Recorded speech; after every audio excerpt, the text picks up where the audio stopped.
Halo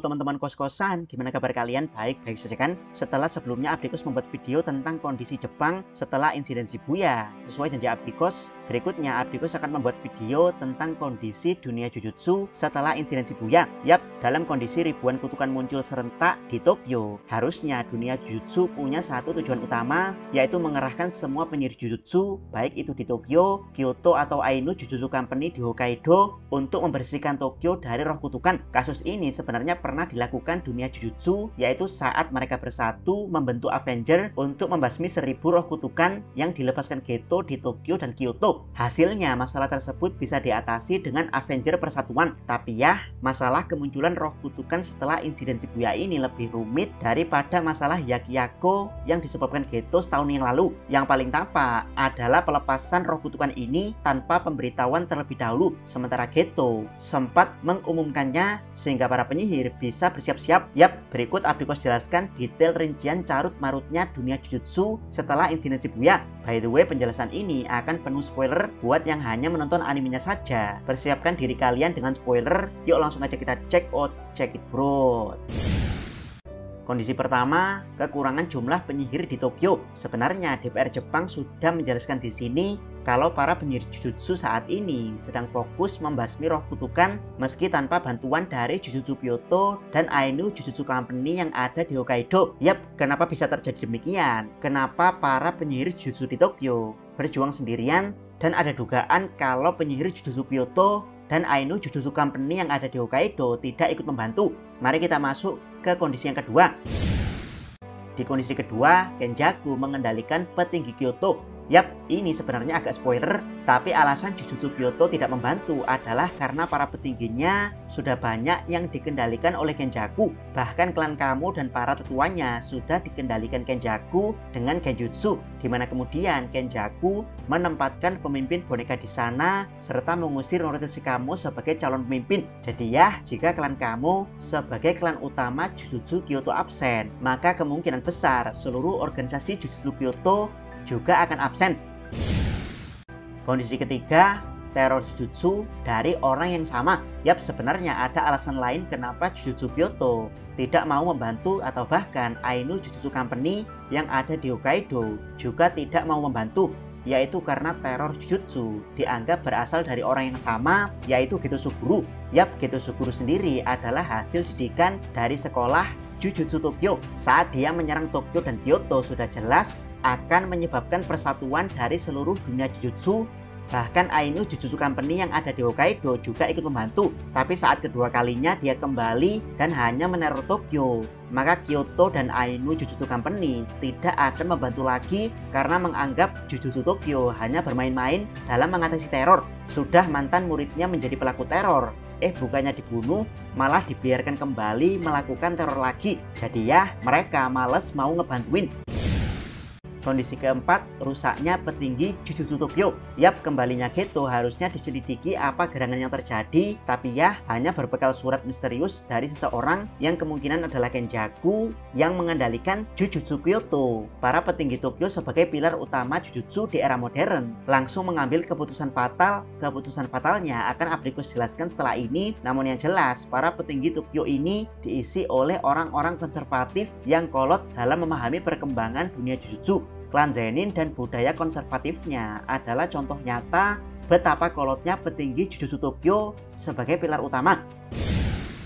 Kondisi kelima, yang terkuat malah dianggap kriminal. Yap, selain membuat keputusan bodoh menganggap Geto Suguru masih hidup tanpa melakukan penyelidikan lebih lanjut, para petinggi Jujutsu Tokyo juga melakukan kesalahan fatal, yaitu menganggap Gojo Satoru telah bersekongkol dengan Geto Suguru untuk memulai teror di Shibuya, sehingga Gojo untuk sementara dikeluarkan dari dunia Jujutsu. Melepaskan segelnya akan dianggap kriminal. Yap, Abdikos yakin ini semua adalah kerjaan para petinggi Jujutsu dari klan Zenin. di mana kita tahu mereka adalah rival abadi dari klan Gojo. Tapi mereka tidak bisa berbuat apa-apa saat Gojo Satoru yang punya Six Eyes dan Limitless terlahir. Apalagi setelah Satoru menjadi pemimpin klan Gojo, klan Zenin seperti tidak ada harga dirinya di hadapan klan Gojo. Itulah kenapa Naoto Zenin berniat membayar sangat mahal agar Megumi mau kembali menjadi klan Zenin, karena hanya teknik kutukan dia yang mampu sejajar dengan Six Eyes dan Limitless Gojo. Yap, meski petinggi Jujutsu Tokyo yang terdiri dari gabungan berbagai macam klan memutuskan eksekusi mati pada Yuta dan Yuji, tapi jika Gojo bilang tidak serta mencarikan alternatif lain, maka para petinggi tidak ada pilihan lain selain menuruti keinginan Gojo. Itu karena para petinggi ini takut Gojo yang seorang kelas spesial akan menjadi pengguna kutukan jahat jika keinginannya tidak dituruti. Yap, sebegitu berpengaruhnya Gojo sehingga ketika ada seseorang yang berhasil menyegelnya, maka para petinggi dari klan Zenin harus memanfaatkan kesempatan ini untuk membiarkan Gojo tersegel selamanya. Dengan begitu persaingan Gojo versus Zenin kembali seimbang. Dan ya, kalau ada seseorang yang berhasil menyegel Gojo, maka seseorang tersebut sudah pasti sangat kuat. Dan ketika petinggi Jujutsu diberitahu kalau seseorang tersebut adalah Geto Suguru, maka ya, Geto Suguru juga harus dieksekusi mati kembali karena dia bisa menjadi ancaman sakarepe dhewe layaknya Gojo.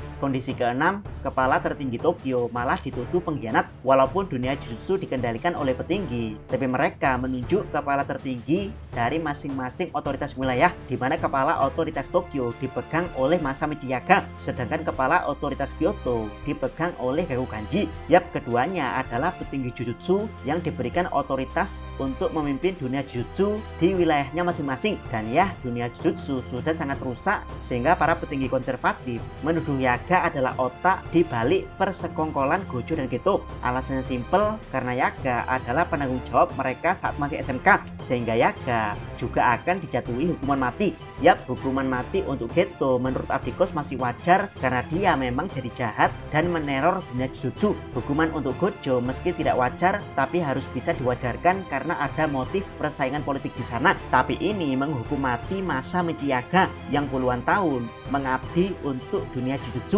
Dan yang lebih nyesek adalah Gakuganji ditunjuk sebagai eksekutornya. Ya, buat yang tidak tahu, usia Gakuganji adalah 76 tahun, sementara usia Yaga adalah 49 tahun. Jadi kalau boleh menduga, Masami Chiyaga ini adalah hasil didikan Gakuganji atau mungkin hasil didikan teman Gakuganji yang menjadi kepala otoritas Tokyo sebelum Yaga. Jadi ya, ini seperti menyuruh Yaga mengeksekusi mati Gojo dan Geto, atau menyuruh Gojo mengeksekusi mati Yuji dan Yuta, alias guru mengeksekusi mati murid. Jadi terasa sekali bagaimana sedihnya Gakuganji ketika disuruh mengeksekusi mantan muridnya yang telah sukses dan kini bisa sejajar dengan dirinya. Namun ya, para petinggi memasang sumpah pengikat pada eksekusi, jadi Gakuganji tidak bisa menolak ketika ditunjuk sebagai eksekutor Yaga ini.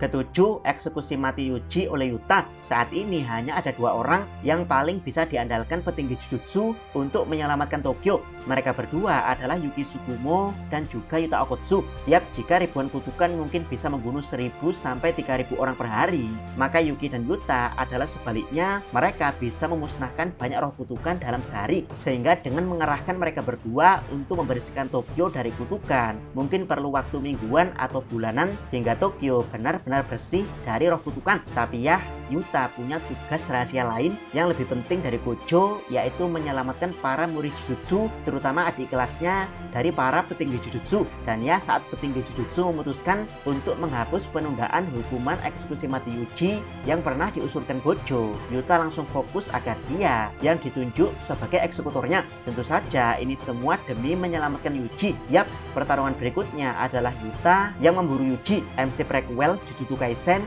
yang akan memburu MC cerita Jujutsu Kaisen itu sendiri. Jangan lupa subscribe channel Lakos dan jangan lupa share video ini sampai ke salam. Ini